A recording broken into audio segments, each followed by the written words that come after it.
Good afternoon, yes. Distinguished members of the press, members of the New Patriotic Party, fellow Ghanaians. Today marks 1 year, 2 days since Ghanaians cast their votes on December 7, 2024. We gather here not in celebration, as you can see, a black smoke, not in celebration, but in profound alarm to expose a brazen and a sustained assault on our democracy. I'm talking about the vicious attack on the will of the people and the shocking perversion of justice.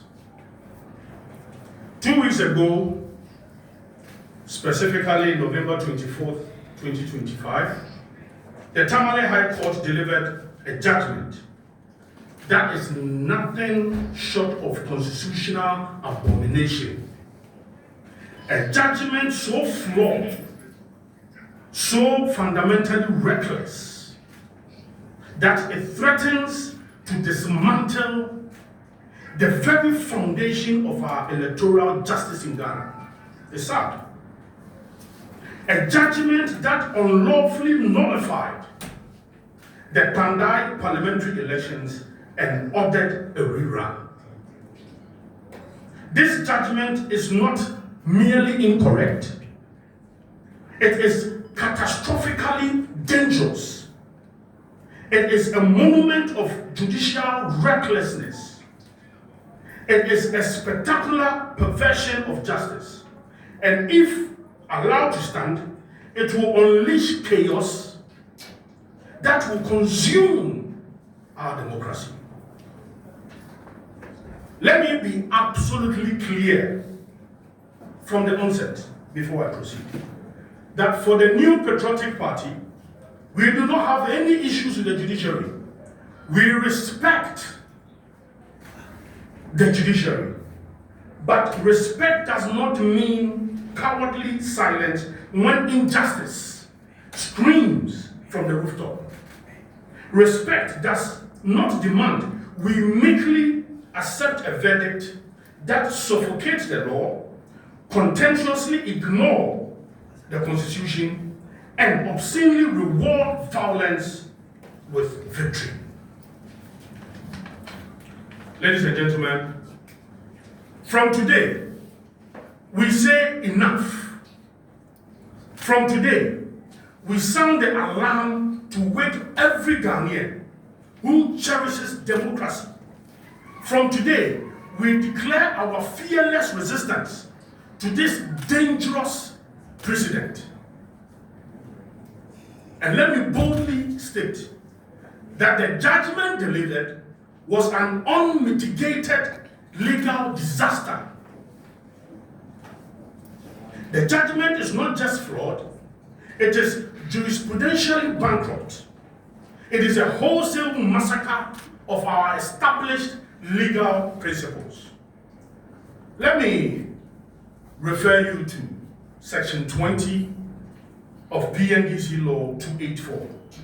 This requires 3 cumulative elements before an election can be voided. There must be non-compliance with the act or regulation. That non-compliance must mean the election was not conducted in accordance with the principles laid down by law. And lastly, and that the non-compliance must have affected the results of the elections. These are the 3 key elements. The court quoted this very law. It recited the text. And then it committed an act of judicial fraud. It completely abandoned the arithmetic. Consider the following undeniable numbers. Our member of parliament for Pandai won the elections with a decisive margin of 3,734 votes. A decisive margin. Not double digits, not triple digits, these quadruple digits, 3,734 votes. The petitioners' own evidence when they went to court. In fact, they were challenging just 41 polling stations or so. And the votes involved in that 41 polling stations, we are just talking about 500 votes. 500 votes. 500 votes cannot conceivably overturn a margin of 3,734 votes. No. This is primary school arithmetic. Yet, this judge brazenly voided the entire elections. How? By what calculation? By simply ignoring the affected results requirement. The court leaped recklessly from there were irregularities to void the elections. This is not law. This is not justice. Clearly, this is injustice. Ladies and gentlemen, our elections manual is explicit. Where proving irregularities could not possibly change the results, the elections must stand. The Supreme Court affirmed this in Ennis versus Electoral Commission. An election is not to be invalidated where the outcome manifestly reflects the majority will. The judge discarded these sacred principles. The judge spat on binding precedent. This is judicial vandalism. Now again, let me refer you to Regulation 48 as well. The judgment declares the petitioner absent from the relocated collation center, a fatal breach of natural justice. But here, the true outrage that exposes this judgment as a sham, the court deliberately, systematically ignored Regulation 48.2 of CI 127. And what does CI 127 say? Let me state the law clearly. Regulation 48.2 states unambiguously that the non-attendance of candidates or agent does not invalidate acts lawfully done by the returning officer. This is what Regulation 48 says. Yet, the judge had to void the entire elections and not all the entire elections. Why? Because the candidate wasn't there. The agents were not there. So the judge had to annul the results and call for a rerun. This is black letter law. It exists for a vital reason. But the reason why we have Regulation 48.2 is to prevent a candidate's deliberate absence from becoming a weapon to void elections. The Electoral Commission's witness affirmed this under cross-section. Yet, this judge scandalously ignored it, allowing a general principle to brazenly trump an express statutory provision. This is not interpretation. This is dictatorship from the bench.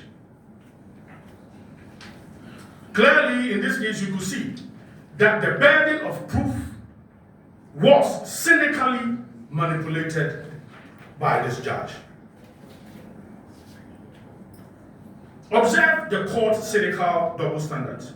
It refused to find the petitioner led the vandalism that forced the EC to relocate the collation center, claiming there were insufficient evidence.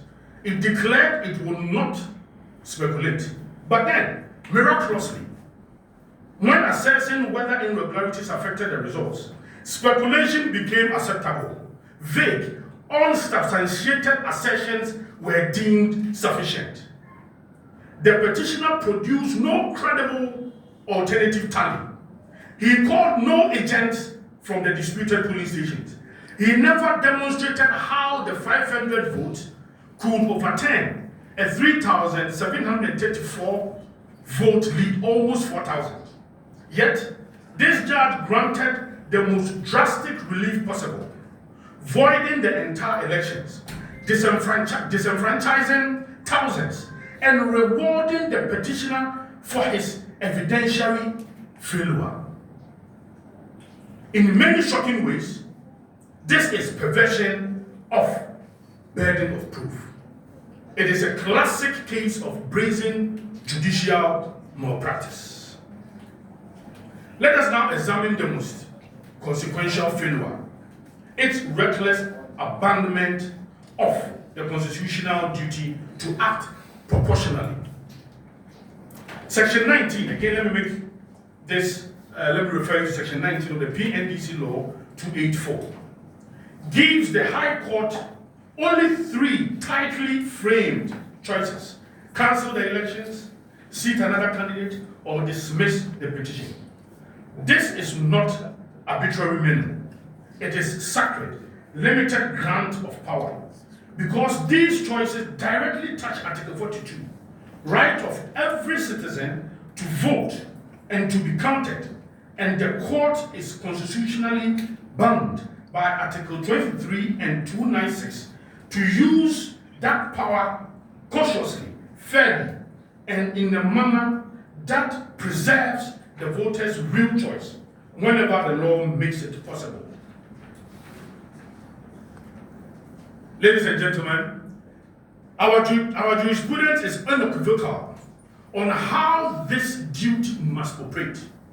In Ennis versus Electoral Commission, the court found the returning officer had breached the law. Yet, instead of voiding the entire pool, it used Section 19B to declare the petitioner duly elected, emphasizing that a whole election could not be invalidated if the result still reflects the majority will. This principle was elevated to the highest level in 2013 presidential elections petition. The Supreme Court, adopting the Midhurst versus Lau test, held that proving non-compliance will not justify voiding a pool if the election was really and in substance conducted under the law and result was not and could not reasonably be supposed to have been affected. This is settled doctrine of substantial compliance. Elections are to be upheld where breaches do not overturn the people's choice. The court itself accepted many defects were mere administrative errors, clerical errors, and that could be addressed through scrutiny or recollation under the law. The petitioner's own originally reflected this reality. He sought targeted relief in only 41 polling stations, not a wholesale cancellation of the constituency's choice. The evidence was clear. Every single Form 8A existed. The results was gazetted. The raw materials to ascertain the true will of the people were all present and available. Despite this, the court straight away went to the harshest of the three Section 19 outcomes, a full constituency-wide rerun. Its justification that some collation materials were destroyed. How can this be? The petitioners themselves presented 41 polling stations as disputed. And then the judge said, oh, you brought 41, don't worry, I'll give you all the 151. How ridiculous. But the judgment provides no convincing reason why the loss of these materials made it possible to reconstruct the lawful majority from the existing Form 8As. It offers no justification for why narrower remedies, a scrutiny, a retabulation, or at most a limited rerun were inadequate or even considered. Ladies and gentlemen,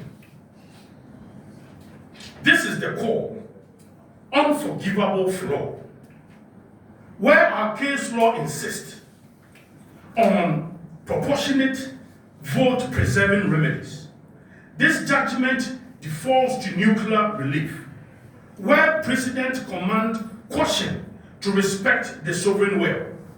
This court exercised caprice. It did not use Section 19 in a careful, constitution-compliant manner. It acted not as a guardian of constitutional rights, but as an agent of their destruction. This is not a lawful judicial order. It is a fatal constitutional dereliction. Put differently, this is not justice. This is judicial brutality against the sovereign will of the people. Now let me turn your attention to the most dangerous precedent in this judgment: rewarding violence. Now we arrive at the most outrageous, the most terrifying part of this abomination. It was the violent criminal act of the petitioner's supporters that forced the relocation of the coalition.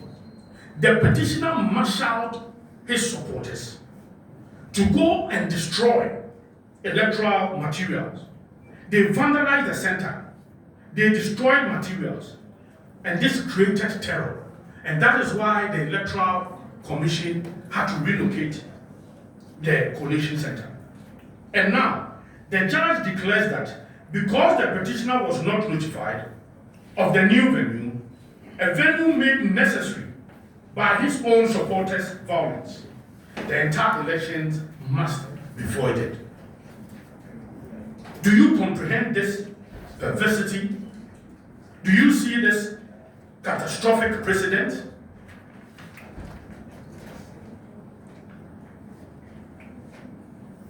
There is an ancient, sacred legal principle. An evildoer must not benefit from his evils. The judgment violates that principle entirely. It rewards violence and chaos. The message is chilling. If you are losing an elections, create chaos, create tension, destroy the materials available, then run to the court and claim your rights have been violated. That is what is happening. If this stands, it will destroy our democracy. It will turn every elections into battleground. It will make thuggery profitable. This is not law, certainly. This will result in the death of our democracy. We categorically reject this monstrous principle. We call on the appellate courts of this land to uproot this poison before it infects our entire jurisprudence. Let this be heard by all. Our condemnation of this judicial abomination is marked not only by our decisive, unified, and lawful actions. The New Patriotic Party stands as one solid rock behind the Member of Parliament for Pandai, Honorable Martin Nyinda. His fight is our fight. His cause is our cause. And his cause will be the cause of every New Patriotic Party member. With the full authority, resources, and total backing of the entire MPP, Honorable Nyinda has taken the following immediate and formidable legal actions. One, first, he has filed a stay of execution against the orders of this bogus judgment, halting any illegitimate rerun in its tracks. Number two, he has filed a powerful notice of appeal to the Court of Appeal, respectfully praying to the total overturn of this legal travesty. And third, recognizing the grave constitutional injury inflicted, he has initiated an application of certiorari at the Supreme Court, respectfully calling on the highest court of the land to quash this perverse judgment and restore constitutional order. We are deploying the full force of our legal arsenal within the framework of our law. Our weapons are the Constitution, precedents, and an unshakable commitment to justice. To the resilient people of Pandai, Honorable Martin Yindam and your people, we send this message directly to you. We see you clearly expressed way, written in the indelible ink of 3,732 votes. We hear your sovereign voice, which this judgment tried to silence. Do not lose heart. The New Patriotic Party has not abandoned you. We have not retreated. We are with you completely and unfailingly. We will walk every step of this legal journey with you. We will fight in every court at every hour, with every resource at our command, to defend the mandate of the mandate you freely gave. Your victory was legitimate. Your choice was just. And we will not rest until the choice is vindicated and your rightful member of parliament restored. This is our sacred pledge. Now, there's a sinister and a calculated agenda. Ladies and gentlemen, this catastrophic judgment did not happen in isolation. It is part of a deliberate pattern. It is a thread in a sinister, calculated agenda by the NDC and President Muhammad to use captured state institutions to silence the opposition, suppress dissenting views, and hold Ghana's democracy hostage. Look at the fact, since assuming power, the NDC has waged relentless assault on democratic norms. The unlawful removal of the Chief Justice. In Abokumanoff, we witnessed the criminal annexation of our seat, a daylight robbery, state-sponsored thuggery, mad the partial rerun. Our stalwart, including Honorable Howard Kumsing and the Deputy National Organizer, Chris Lloyd, were beaten. They were harassed. The perpetrators received a mere court fine. We chose peace and stability and did not escalate. In Akwatia, votes were bought openly, shamelessly, and systematically. And let us never forget the vice chairman of the NDC, Sofa Boakye, and that of an NDC communicator, their chilling threat to eliminate the minority leader, my good self, and Honorable Prev. A reckless incitement still unanswered for in our courts.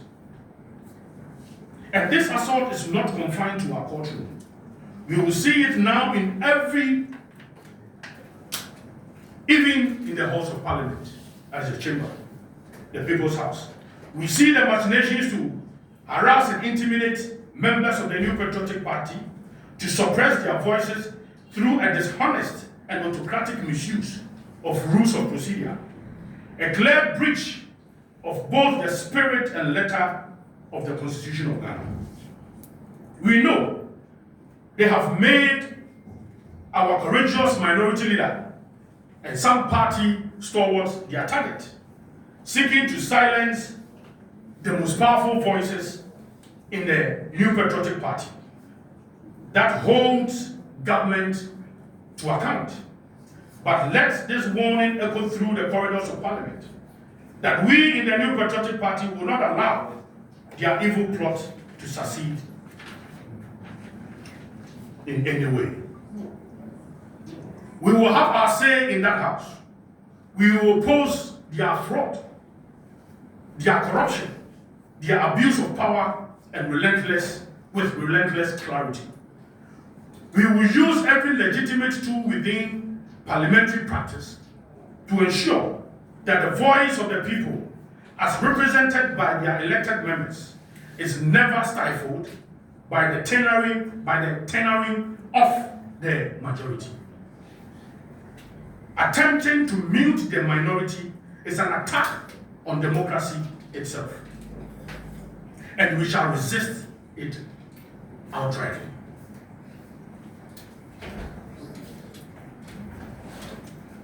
But the NDC must never mistake our commitment to peace for weakness.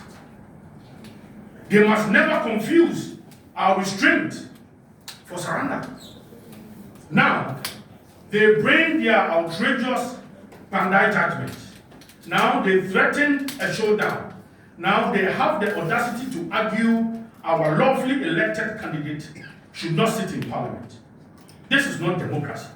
This is dictatorship, masquerading as law. The NPP puts the NDC on firm notice. We will not stand idle while you destroy our institutions. We will not be silent while you pervert justice.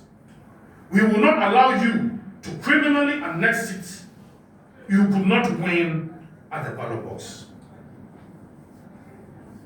And even the NDC schemes to enrich itself, governance, to entrench itself, governance collapses. Our senior high school students have started failing at record rates. Their futures are in jeopardy, and there is no plan. Gold Board and others sponsor the destruction of our water bodies through Gov'Mnt. Our rivers die, our forests vanish, and state institutions look away. 1 million tons of local rice rot whilst farmers weep. Insecurity rises. Ghanaians no longer feel safe in their own country. Electricity tariffs increased 3 times this year. Water up. This is not governance. 24-hour economy in shambles. This is catastrophic failure on an epic scale. This is not the Ghana we handed over to the NDC. Our unshakable commitment. Let me state clearly that we stand. The NPP is committed to constitutionalism, the rule of law, and responsible opposition. We reject violence, but commitment does not make us dormant. Constitutionalism does not mean accepting lawlessness from those in power. The rule of law applies to all, including government, judges, and the president. We have been patient. We have been restrained. We have prioritized peace, but our patience has limits. If the NDC continues on this path of institutional capture and democratic subversion, they will find a different MPP, a party ready to defend democracy with every lawful tool at its disposal.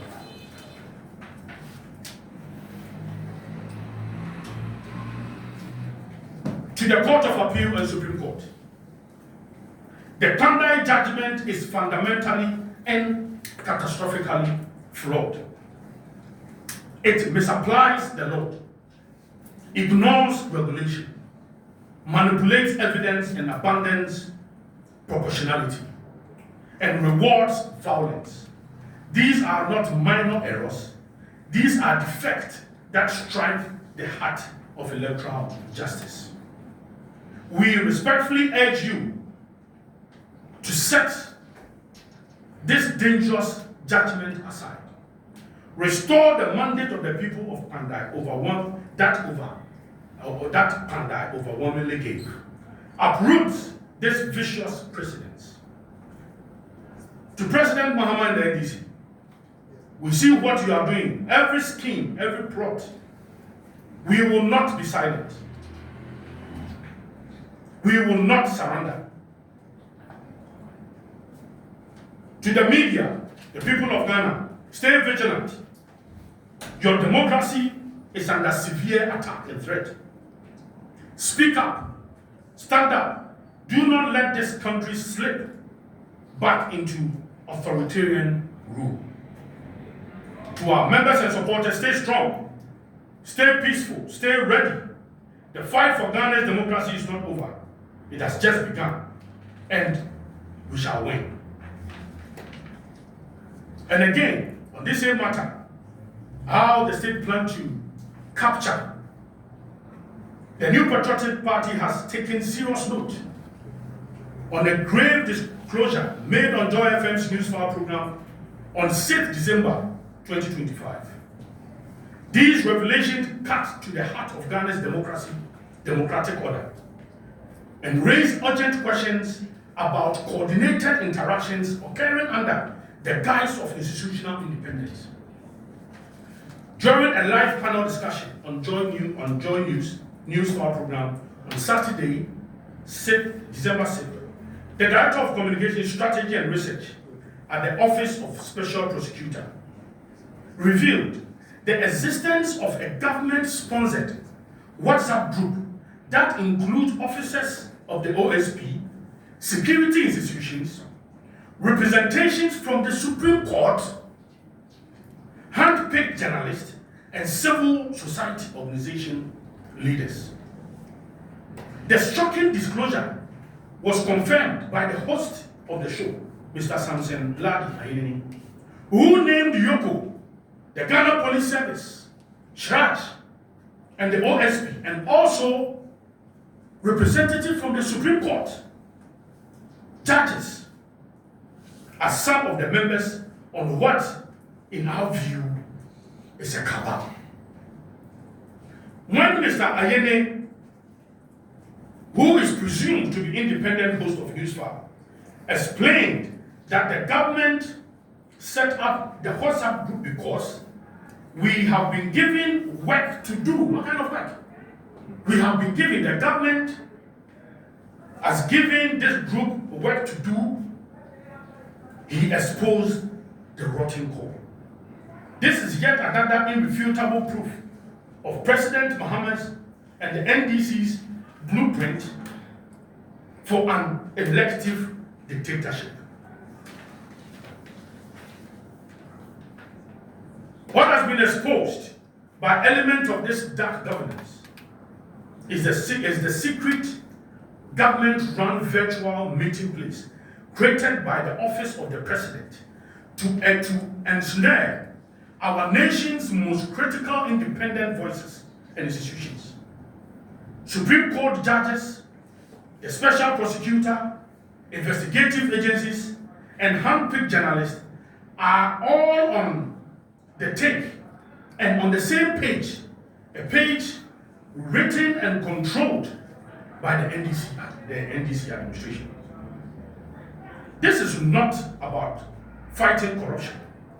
It is about muzzling the fighters of corruption. It is about fighting the fight against corruption. It is about corrupting anti-corruption institutions. The scheme is now clear. Criminalize the opposition in the false name of anti-corruption for partisan gains. 2, compromise and muzzle every watchdog, CSOs, judges, journalists, unions, clergy, from seeing, hearing, and speaking evil against this government.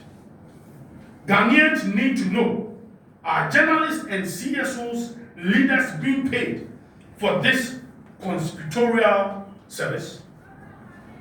And if so, are they paid with public funds? They must come clean on the job they have been tasked to pay for. These are legitimate questions Ghanaians are asking.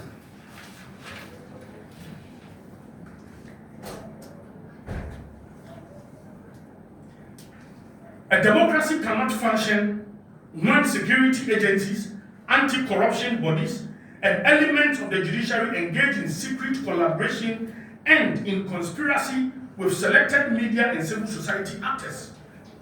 Such a dark and crooked enterprise neutralizes transparency weakens accountability, and risks turning independent state institutions into instruments of coordinated partisan control.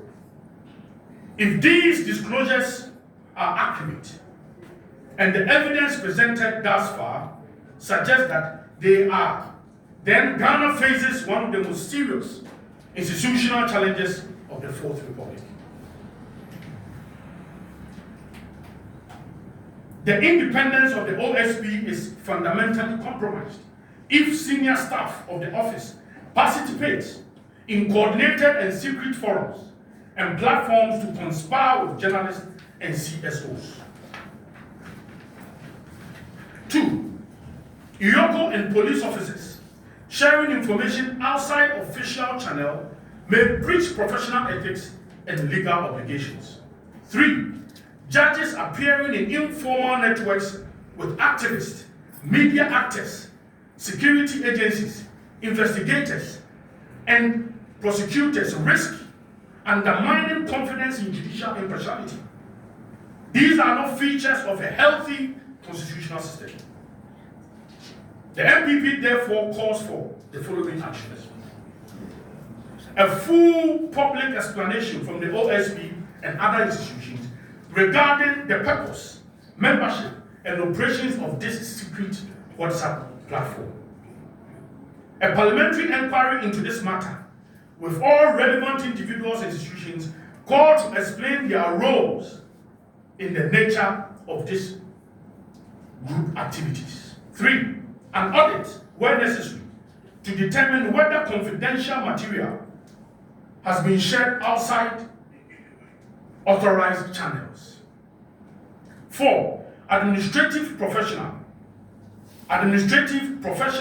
or legal action where any breaches of protocol are confirmed.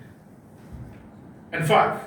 Full transparency from any CSO leaders and journalists who are participants on this secret government WhatsApp group. These developments reinforce long-standing concerns that some influential voices in the media and civil society are not operating with the independence expected of them when actors who shape public opinion, coordinate secret and state institutions, confidence in oversight, fairness, accountability are sacrificed and democracy suffers. The MPP remains committed to defending the integrity of Ghana's democratic institutions. That commitment requires preventing any informal networks, whether within politics, civil society, or the media, from compromising our institutional neutrality and influencing decision making, including investigative, prosecutorial, and judicial decisions outside established channels.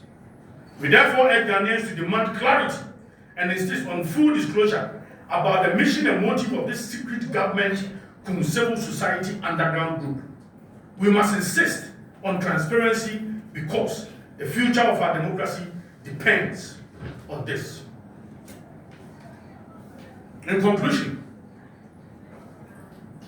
the people of Kwandai voted freely.